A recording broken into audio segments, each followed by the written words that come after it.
Bonjour à tous! Aujourd'hui dans cette vidéo, je vais vous montrer la nouvelle fonctionnalité de Windows 11 qui permet d'installer des applications Android directement comme ça dans votre système Windows 11, principalement en y accédant depuis l'Amazon App Store pour télécharger l'application et l'installer donc sur votre machine. Je précise que cette fonctionnalité est une fonctionnalité preview pour le moment. Elle vient d'être lancée sur le marché français en tant que preview, donc il faut être insider, mais c'est une fonctionnalité maintenant qui est officielle sur la version Windows 11 22H2. Je précise aussi donc que cette version Windows 11 22H2, je voulais détailler, donc je voulais présenter avec toutes ces nouvelles fonctionnalités, que ce soit le nouveau menu démarrer, que ce soit la manière d'interagir ici avec les applications, donc pour pouvoir facilement les répartir, donc toutes ces petites choses, faire des dossiers dans le menu démarrer, toutes ces choses-là, je vous les présenter dans une vidéo dédiée, donc je vous laisse aller regarder cette vidéo dédiée. Et la nouveauté donc dans Windows 11 22H2, c'est l'arrivée du support des applications Android officielles, on va dire, puisque jusqu'à présent c'était une fonctionnalité preview, une fonctionnalité d'expérimentation. Maintenant, vous pouvez le faire. Alors attention pour la zone France, je vous mets ici le mail que j'ai reçu, c'est encore une fonctionnalité preview insider. Si vous voulez le faire sans avoir besoin de passer insider, il faut faire en sorte que votre système d'exploitation change de région, donc le faire passer aux États-Unis par exemple. J'explique pas ici la petite astuce, je vous conseille d'attendre que la fonctionnalité soit officiellement disponible sur Windows 11 22H2, ça devrait pas trop tarder. En attendant, vous aurez au moins vu comment ça fonctionne et à quoi ça sert. Je vous rappelle que sur ma chaîne, je vous avais présenté une fonctionnalité qui était l'application mobile connectée. Donc je vous l'ouvre ici, même si je crois qu'elle n'est pas connectée sur mon smartphone, mais c'est pas grave. Cette application-ci, en fait, son objectif c'était de relier une machine Windows 11 à un smartphone Android. Et l'idée générale, c'était que dans cette application-ci, vous pouvez voir facilement vos SMS, vos appels téléphoniques, passer un appel téléphonique si vous êtes connecté en Bluetooth avec votre smartphone, voir les photos que vous avez prises. Et une des fonctionnalités, c'était de voir une application Android qui tourne sur le smartphone, donc réellement en train d'être exécutée sur le smartphone, de le voir dans une petite zone en fait de votre écran et d'interagir avec. Ici, c'est complètement différent. La technologie qui est derrière ça, c'est la même technologie que WSLG. Donc le sous-système Linux avec le serveur X, le serveur graphique en fait de Linux, qui permet de faire tourner des applications Linux sous Windows 11. C'est à peu près le même principe. Vous avez ici un sous-système Android à votre Windows 11, donc un deuxième système d'exploitation en gros intégré dans Windows 11, et vous voyez ici qu'on peut installer une application Android, c'est une vraie application Android, et on peut interagir avec. Donc elle va, ici c'est un jeu, mais vous pouvez installer des applications, peut-être que vous aurez plus besoin, je ne sais pas, vous choisirez en fonction de vos besoins d'utilisation. Si vous vous posez la question de WSLG, comment ça fonctionne, la partie sous-système Linux avec serveur graphique, pour pouvoir interagir avec des applications Linux, je vous renvoie aussi vers ma vidéo, tout sera de toute façon dans les petites fiches qui apparaîtront en haut à droite. J'ai fait toutes ces vidéos là, et ici donc vous avez le pendant pour Android. Dans cette vidéo, je vais vous montrer comment on installe ce sous-système Android, comment on installe donc l'App Store Amazon, et puis vous montrer un exemple avec une application, un petit jeu, à vous de voir ensuite en fonction de vos besoins. Je vais aussi vous préciser le matériel nécessaire. Moi dans mon cas de figure, j'ai au-delà de ce qu'il faut pour faire tourner ce type de solution. Vous voyez ici, j'ai mon ordinateur portable, mon Dell Inspiron, je vous l'ai déjà montré en vidéo, je vous ai fait le test et j'en parle assez régulièrement. C'est une machine qui a l'avantage d'être sous Windows 11, qui est mobile avec écran tactile et stylet. C'est idéal pour les applications de ce type-là, puisque quand il y en a besoin, vous pouvez interagir directement avec le doigt. C'est compatible avec le fonctionnement tactile, donc ça c'est très très bien. Évidemment, il y a une couche de compatibilité dans Windows 11 qui vous permet aussi d'interagir, comme vous le voyez ici, avec une souris.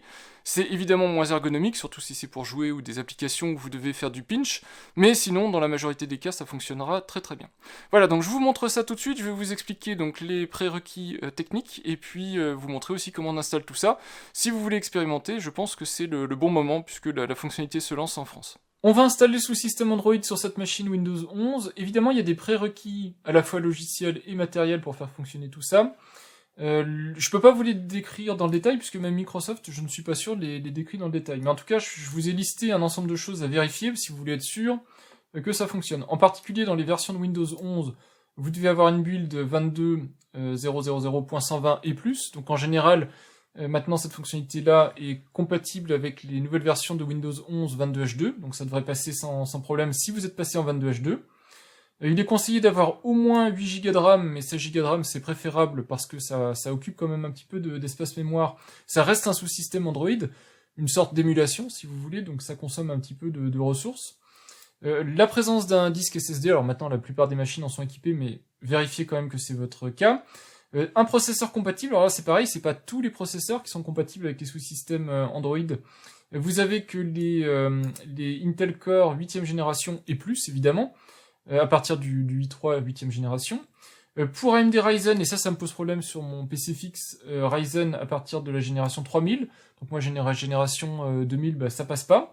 Et puis vous avez aussi des processeurs qui sont beaucoup plus spécifiques, mais les Snapdragon 8C, donc les processeurs de tablettes hybrides, qui sont compatibles également. Côté Microsoft Store, donc ce que je vous montre ici à gauche, normalement vous devriez déjà être bon. Si vous êtes bon en termes de version de Windows 11, normalement la version de votre store a été mise à jour, mais vous pouvez vérifier si jamais vous avez un souci, que vous êtes bien sur la 2210.1402.6.0, et vous pouvez voir ça dans la partie aide du Microsoft Store. Il faut aussi avoir la Virtual Machine Platform activée et puis la virtualisation d'activer. Donc pour la virtualisation d'activer, bah, vous pouvez vous rendre ici dans le nouveau gestionnaire des tâches de Windows 11, donc la version remaniée. Vous allez voir en bas ici, vous avez virtualisation. Si vous voyez virtualisation activée, alors il y a toujours des petits bugs, hein, ils ont tout refait, donc du coup c'est bugué. Alors, virtualisation activée, c'est que déjà vous avez une étape qui est correcte, c'est que vous avez la virtualisation d'activer matériellement et que Windows la détecte, donc la reconnaît. Et l'autre chose à vérifier, c'est dans la section fonctionnalités facultatives de Windows. Vous avez ici les fonctionnalités Windows. Dans cette liste, vous pouvez directement chercher plus de fonctionnalités Windows et vous vérifiez ici que vous avez bien la plateforme de machine virtuelle ici qui est activée. Et ensuite, évidemment, il faut redémarrer la machine. Donc c'est à la fois du matériel, il faut que dans votre BIOS vous ayez tout activé, et à la fois du logiciel, il faut que Windows 11 ici, soit parfaitement configuré pour gérer tout ça. Si vous êtes des habitués de ma chaîne et que vous avez WSL d'installer, donc WSL, je vous rappelle, c'est le sous-système Linux de Windows, normalement vous avez fait déjà le plus gros du boulot. Donc ici, vous voyez par exemple que j'ai une installation Ubuntu avec WSL, donc sous-système Linux. Moi ici c'est déjà opérationnel. Si vous avez suivi mes vidéos, si vous vous êtes intéressé au sous-système Linux, le mode de fonctionnement du sous-système Android est très similaire au sous-système Linux. Et donc, si vous avez suivi les étapes d'installation du sous-système Linux, tout devrait bien se passer avec le sous-système Android. Donc une fois que tout ça est vérifié, une fois que vous avez installé ce qu'il faut, vous pouvez vous lancer sur l'installation du sous-système Android. Vous vérifiez juste ici que vous avez bien la petite tic vert pour vous dire que c'est compatible avec votre machine, sinon vous n'aurez de toute façon pas ce bouton installé. Et je n'explique pas dans cette vidéo comment on fait pour aller plus loin, tout simplement parce que je ne veux pas vous mettre en difficulté, puis je ne pourrai pas vous dépanner si vous avez des soucis. Et vous avez automatiquement donc cette page qui apparaît. Alors cette page apparaît soit quand vous installez l'application Windows sous système, soit quand vous installez l'Amazon App Store. Donc si vous cherchez ici dans la zone de recherche Amazon App Store et que vous installez Amazon App Store, ça installera le sous-système, et inversement si vous passez directement par le sous-système. Deuxième page, on vous dit qu'il va y avoir des choses à télécharger avant l'installation, donc vous laissez votre Microsoft Store télécharger ce qu'il faut. Il va y avoir une élévation de privilèges, donc vous dites oui, c'est normal, hein, il va installer un tas de choses, dont le sous-système Android, donc il a besoin d'avoir les droits pour pouvoir le faire. Donc téléchargement, il a même fallu que j'arrête mon système d'enregistrement vidéo, de capture vidéo, puisque ça venait interférer avec le téléchargement, donc peut-être que pendant l'installation, je vais être obligé de couper. Donc en tout cas, c'est quelque chose d'assez lourd, vous attendez que ça télécharge, et puis ensuite vous verrez l'étape 3, qui est l'étape d'installation du sous-système et de l'App Store de chez Amazon. Alors, je le reprécise, c'est bien l'App Store d'Amazon, vous n'êtes pas sur un téléphone Android, on va dire, pour faire simple, et surtout pas un téléphone avec Google Services. Donc c'est pas l'équivalent de ce que vous avez sur votre téléphone si vous êtes équipé d'un téléphone Android standard, on va dire, donc équipé des Play Services. Vous aurez quelque chose d'un peu moins complet, puis surtout de pas intégrer Google si vous avez l'habitude d'être intégré Google. Voilà, on est à la dernière étape, et maintenant, on a le sous-système Android qui a été téléchargé, normalement préparé, et on peut ouvrir l'Amazon App Store. Donc on peut se rendre dans la version Microsoft Store de l'App Store d'Amazon. Vous voyez ici qu'il y a démarrage du sous-système pour Android. Vous aurez aussi le panneau de configuration du sous-système Android. Je vous le montrerai rapidement, que vous ayez une bonne idée de ce qu'il peut faire. Mais en tout cas, vous avez tout un système de configuration autonome. Et puis quand vous démarrez une application Android, la première fois, vous verrez donc le sous-système démarrer. Donc ici, normalement, la toute première fois, ça va être un petit peu plus long. Évidemment, la machine doit se préparer, donc créer quelque part une première installation d'Android. Ensuite, les fois suivantes, ça sera évidemment beaucoup plus rapide.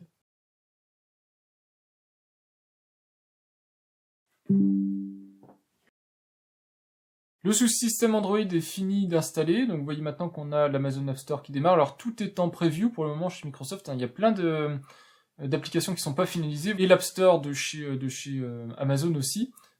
Et même le sous-système Android, même s'il est maintenant disponible au grand public, il reste une version d'évaluation. Éventuellement, si vous avez déjà un compte Amazon, connectez-vous avec. Si vous avez fait des achats sur votre compte Amazon App Store, si vous avez déjà des applications, ou si vous avez tout simplement un compte, vous avez des préférences, vaut mieux s'identifier directement, ça ira plus vite. Et voilà, je me suis authentifié sur mon compte Amazon, et normalement ici je devrais y retrouver une partie des applications que j'ai déjà installées, utilisées, essayées, etc. Ça devrait me faire gagner du temps. Alors évidemment, toutes les applications sont pas complètement compatibles, et puis parmi les applications compatibles, il y a aussi des applications qui vont pas être très ergonomiques si vous n'avez pas, comme moi, une machine avec un stylet, parce que c'est des applications qui sont essentiellement utilisées avec le doigt, donc déjà, si vous n'avez pas un écran tactile ou un stylet, c'est un peu moins pratique.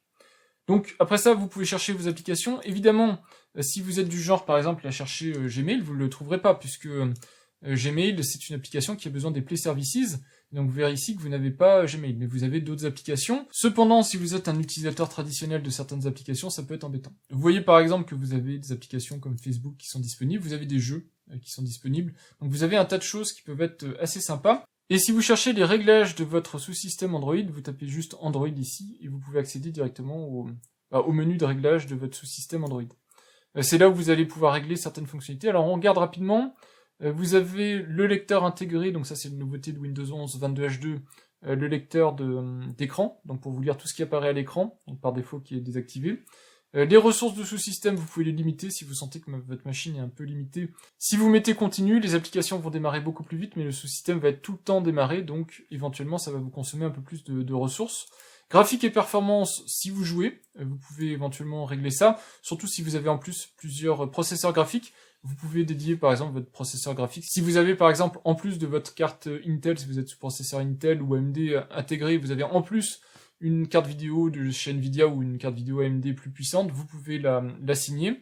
Vous pouvez remonter les données à Microsoft. Vous pouvez ici rejoindre la version preview du sous-système Windows pour Android, donc ça vous permet d'avoir des versions, alors peut-être de développement, mais en tout cas plus récentes, et donc peut-être d'avoir moins de problèmes avec certaines applications. C'est à tester si vraiment vous avez besoin d'une application qu'elle ne fonctionne pas dans la version stable, peut-être qu'elle fonctionnerait mieux dans une version preview. Et puis vous avez des fonctionnalités ensuite qui sont très spécifiques, donc la partie développeur j'en parle pas, c'est si vous voulez créer des applications Android, vous pouvez passer en mode développeur pour votre sous-système Android, ça peut être pratique pour certains d'entre vous, mais c'est pas très général. Et ensuite vous avez la liste des applications ici qui sont installées. Évidemment, comme on est dans une option de compatibilité, vous avez ici ce qu'on peut faire en termes de compatibilité pour des applications, puisqu'on n'est pas sur un smartphone, donc il y a certaines petites choses qu'on ne peut pas faire, et donc vous pouvez définir si vous pouvez utiliser des touches de direction, utiliser ou non un clavier, des choses de ce type-là, vous pouvez configurer tout ça dans la partie compatibilité, et puis si vous faites à propos, vous avez la version ici du sous-système qui est installé. Au moment où je vous fais cette vidéo, on est en 22.08, 40.4.0. Je vais télécharger un jeu auquel je joue, donc c'est Simon's Cat Pop Time, donc je vais le télécharger juste pour vous montrer que c'est fonctionnel. On fera peut-être une autre application, mais vous avez compris le principe. Vous cherchez dans le champ de recherche votre application, votre jeu. Si elle apparaît dans la liste, tant mieux, c'est qu'elle est probablement compatible. Ne vous attendez pas non plus à ce que tout fonctionne parfaitement. Évidemment, ça reste une sorte d'émulation, donc tout va peut-être pas être complètement fonctionnel, mais a priori, dans la majorité des cas, ça devrait plutôt bien fonctionner si c'est dans la liste, puisque ça a dû être déjà un petit peu approuvé à la base. Donc je télécharge l'application, vous voyez achat en cours, donc c'était une application gratuite, hein, donc il n'y a pas d'achat financier, sinon chez Amazon ça se passe en général avec des coins, qui est une monnaie virtuelle, et puis vous pouvez payer avec votre compte Amazon. À chaque fois que vous téléchargez un jeu, vous avez comme un achat Amazon, hein, vous voyez dans la liste de vos achats Amazon l'application, qu'elle soit gratuite ou non, ça vous montre que vous avez fait l'acquisition. Et évidemment, si vous avez déjà acheté certaines applications, c'est pas pour autant que vous les aurez sur l'App Store Amazon, puisque l'acheter sur Google, c'est pas l'acheter chez Amazon. Hein. Donc si vous avez déjà acheté certains jeux, certaines applications, vous ne les aurez pas sur l'Amazon App Store, sauf s'il est offert par Amazon, mais sinon il faudra repayer si vous le voulez. C'est vraiment, je le redis une dernière fois peut-être, hein, mais pour être bien clair, ce n'est pas une version d'Android avec Google Play Services d'intégrer, donc vous n'avez pas accès au Google Play Store, en tout cas pas facilement. Il y aura peut-être des contournements à faire. En tout cas, là, je vous montre avec la version standard, donc l'Amazon App Store. Et donc là, je lance le jeu pour vous montrer que c'est fonctionnel. Alors, je vais rabattre ici l'Amazon App Store et puis on va regarder si le jeu démarre. Donc j'accepte les termes de service. Alors évidemment, ça va être beaucoup plus lent sur ma machine. Déjà, ce sera de manière générale plus lent qu'un smartphone un peu haut de gamme. Et en plus, je suis en train de faire l'acquisition de l'écran et donc l'encodage en même temps. Donc c'est forcément un petit peu plus lent. Attendez-vous éventuellement que ce soit un petit peu saccadé vous de votre côté. Moi, c'est très saccadé parce qu'en plus, en même temps, j'enregistre ce qui se passe à l'écran. Donc ma carte vidéo est très fortement sollicitée. Mais vous voyez ici que j'ai accès à l'application. Je vais passer la séquence d'introduction et puis on va se rejoindre dans la partie jeu pour vous montrer que c'est parfaitement fonctionnel. Voilà, le jeu est démarré, en tout cas la partie introduction tutoriel du jeu. Alors évidemment ici moi j'utilise ma souris puisque je sais pas parmi ceux d'entre vous qui utiliseront un stylet ou un écran tactile, c'est évidemment préférable d'utiliser l'écran tactile de son ordinateur portable si c'est ce que vous pouvez faire. Mais en tout cas vous allez voir que c'est tout à fait utilisable directement comme ça à la souris. Alors bon, là je vois pas exactement ce que je fais, vous voyez il y a des gros bugs graphiques, c'est assez bizarre. Tout ça pour dire, ne vous attendez pas à ce que ce soit parfait, à ce que ça remplace directement les applications que vous avez l'habitude d'utiliser. Vous voyez ici il y a plein de soucis graphiques quand je passe ma souris. Ça reste encore de la preview et ça reste encore une prouesse technique d'un certain côté, mais ça reste encore des adaptations. Donc tout ne va pas fonctionner très très bien, et puis sur les jeux qui sont un petit peu gourmands, évidemment, vous allez voir que c'est pas idéal. Alors évidemment, vous allez être limité, je vous ai dit, je voulais vous montrer par exemple Snapspeed, mais c'est l'éditeur, c'est Google, donc vous ne le verrez pas. Je ferai peut-être une vidéo dédiée sur Snapspeed, parce que j'ai vu que beaucoup de personnes ne connaissent pas. C'est un éditeur de photos sur Android qui est assez pratique, qui permet très très vite de retoucher en fait ces photos. Gmail et compagnie, vous ne les avez pas, application Google. Par contre, vous avez Instagram et compagnie, donc si vous voulez de l'Instagram, du Facebook, du WhatsApp ou je ne sais trop quoi, que vous ne voulez pas utiliser de site web ou l'application Windows, vous pouvez utiliser l'application Android si ça vous arrange. Il y a aussi d'autres petits utilitaires qui peuvent être assez sympas dans Android. Vous pouvez les télécharger, les essayer et voir si ça répond à vos besoins. En tout cas, vous avez vu que c'est assez complet, que c'est assez pratique. Je ne vous explique pas comment on installe les Google Play Services, parce que pour le moment, c'est des procédures qui nécessitent de télécharger des fichiers. L'origine des fichiers est parfois douteuse, donc je vais m'abstenir de vous montrer ce type de choses. Si vous voulez l'essayer, vous pouvez rechercher sur Google, ça se trouve assez facilement. Et quand ce sera, je pense, suffisamment sûr dans le sens je peux vous le partager sans avoir des craintes de ce qui va se trouver derrière, je vous ferai peut-être une vidéo pour vous montrer comment on installe les Play Services et donc comment on accède à d'autres applications, peut-être au Play Store, et à des applications qui nécessitent les Play Services pour fonctionner. Puisque par exemple, Google Maps, c'est pareil, hein, vous comptez pas dessus, vous n'avez pas Google Maps, puisque Google Maps nécessite les Play Services pour la géolocalisation, donc ça ne peut pas fonctionner si vous n'avez pas de Play Services. Voilà en tout cas en ce qui concerne le sous-système Android, j'espère que c'était complet, et que ça vous sera utile sur votre installation Windows 11 si elle est compatible. Évidemment, comme WSLG et les applications Linux, vous pouvez traiter une application Android comme une application Windows classique, c'est-à-dire qu'elle est compatible ici avec le menu démarrer. Donc si vous cherchez par exemple l'Amazon App Store, vous pouvez faire un clic droit et l'épingler au menu démarrer ou à la barre des tâches. Donc à la barre des tâches, vous l'avez en persistance ici, et au menu démarrer, vous l'avez dans la liste des applications. Ça reste une application, donc vous pouvez aussi ici aller dans toutes les applications, et vous pouvez aller chercher votre application Amazon App Store, vous la voyez ici. Donc si vous voulez la mettre en épinglé dans Windows 11, vous faites épingler ici. Et ici dans la deuxième page, vous devriez voir l'Amazon App Store, et puis on peut la mettre un petit peu plus haut, voire on peut faire un dossier, si vous voulez faire un dossier par exemple de toutes vos applications Android, vous pouvez vous faire un dossier Android. Donc je vous montre aussi avec PopTime, vous voyez ici l'application est disponible, je peux la mettre dans la barre des tâches en épinglé, ou je peux la mettre aussi comme l'autre dans le menu démarrer. Et donc si je reviens dans le menu démarrer ici, vous allez voir, elle est ici. Donc je vous montre tout de suite ce que je vous disais à l'instant, puisque c'est une nouveauté en fait de Windows 11 22H2, donc autant vous le montrer. Je la glisse sur ce dossier qui est ici. Je peux mettre Android. Je ne sais pas si ça a un intérêt, puisque je pense que c'est plus intéressant de trier les applications plutôt par type d'utilisation que par la manière dont vous les avez installées, mais si vous souhaitez, vous pouvez vous faire comme ça un petit répertoire avec les applications Android et vous le mettre à l'endroit que vous souhaitez. J'espère que c'est clair pour vous. Dans quelques temps, je vais refaire une vidéo Windows 11, puisque cette fonctionnalité-là, ça fait partie d'un jeu de fonctionnalités que Microsoft déploie petit à petit, presque indépendamment quelque part de Windows 11 22H2, on va dire à côté, comme des fonctionnalités autonomes. Il y a un prérequis d'avoir Windows 11 22H2 évidemment, mais c'est des fonctionnalités qui ne sont pas directement associées au déploiement de Windows 11 22H2.